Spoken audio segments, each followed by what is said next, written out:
trying to get a little rock going here. We got some rock and roll, blues, rock blues, you know. It's really kind of the same vibe.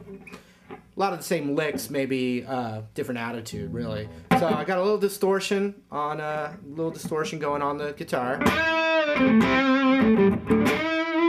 And I was playing a progression that was just an A chord, G, D,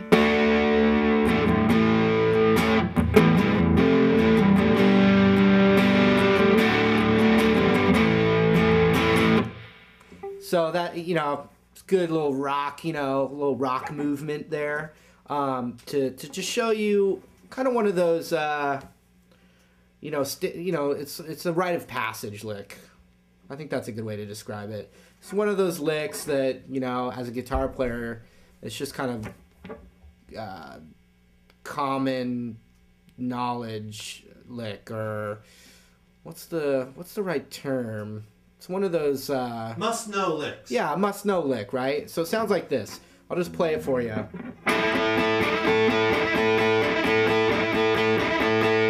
Almost every Kiss guitar solo starts with that. But the cool thing is this little spot of the guitar here, we're in the A minor pentatonic, and I call this the tasty zone. And it is basically consists of the G string, the B string, and the high E string. And there's a million variations off of this lick right here.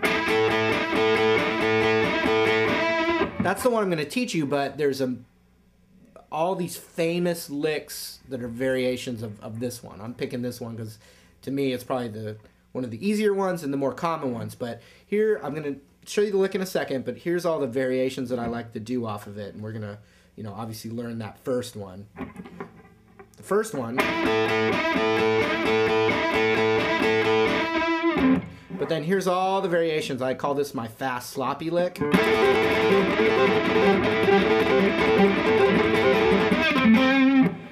Which is based off the same thing. And then you could do more blues style like.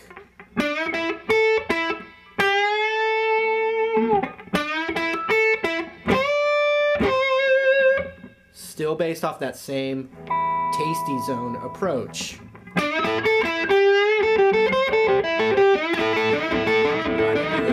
Right into the thing.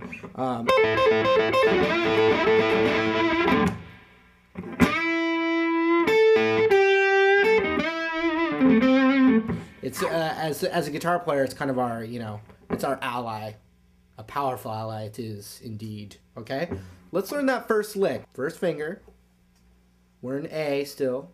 I'm going to cover the high E and the B string with my first finger. And that alone you can actually do as like a blues lick, like.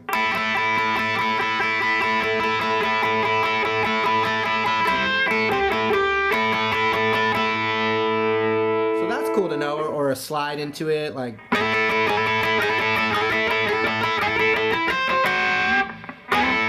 But that's not what we're learning right now, but just, you know, this little extra, that was a little extra credit. Okay, so that's covered. Then what we're going to do is, at least the way I do it, is I'm going to bend with, I'm going to use my ring finger on the 7th fret of the G string, and I'm going to bend that up. But what I find very useful is that when I do my bends, I usually, for instance, if I was just bending the G string, I would use my ring finger on the 7th fret of the G string, the middle finger on the 6th fret of that same string, and the first finger maybe behind it on the 5th fret. And so now I'm bending with all 3 fingers. So I just have a lot of control. I have a lot of strength because I'm thinking of it as all, even though it's only that note, I'm thinking of all 3 fingers as being able to control the sound of the bend.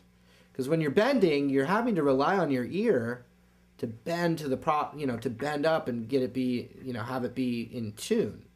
So, what better way to control the string than with extra fingers? But since our first finger's covered already on the B and the high E, now I'm going to just use my ring finger and my middle finger to bend that G string up. So what I'm going to do is I'm going to bend the G string up and then play the B and high E string together. Like that. Watch again.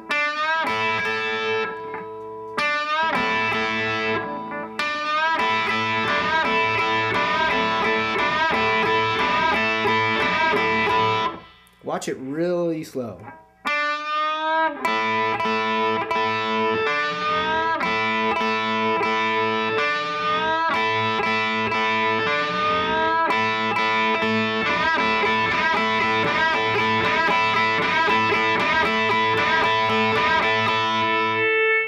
Now, one of the tricks the only thing that might be tricky is when that G bend, the G bend goes up, and then I don't hear it go back down. I actually release my hand off of it when I go to this part, like this.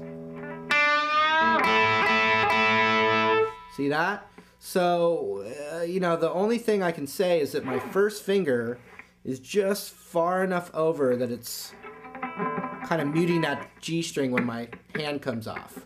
But I gotta tell you, I didn't, you know, sit and learn it and practice it that way. I just dug in, man. I just started jamming out because it was one of the first cool sounding lick. You know, one of the first things I learned that I could actually make sound cool. So don't worry, you know, about that right now. Just dig the lick, dig into the lick.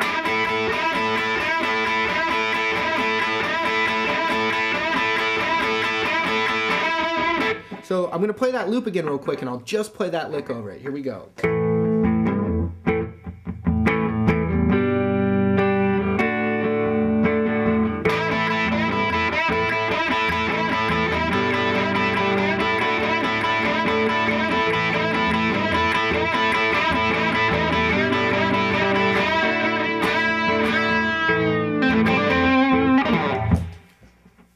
It's a nice, thick, monstrous lick there. Okay, we have the pentatonic right there. So we've got the 8th fret on the high E string. We've got the 8th fret on the B string there.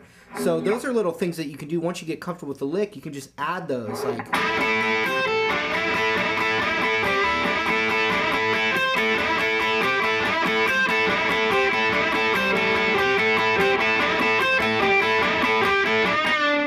Since that bend's already there, you could forget about your first finger on those, on the B and high E string, and just go to that bend like I did at the end of that little jam. After I kind of extended that out. So, like...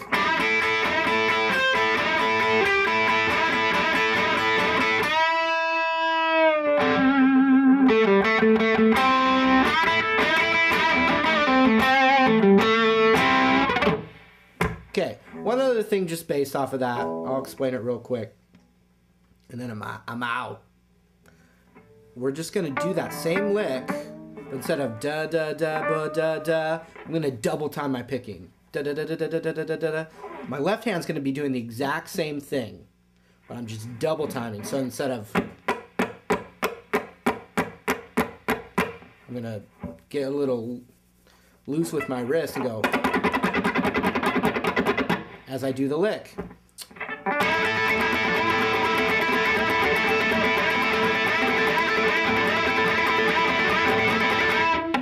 It's a great fast lick. Great way to just play a fast lick. And then I like to do it and add my, you know, just randomly add my pinky to the 8th fret on the B string. I'll show you what that looks like with the loop.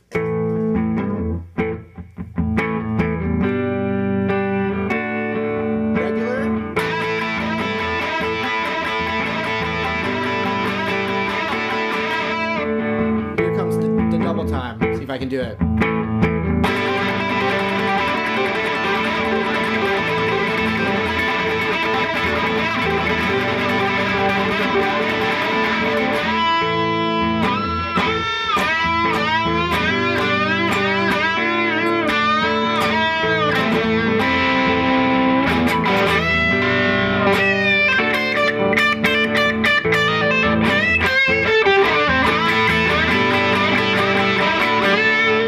That's a cool little rock and roll time for you.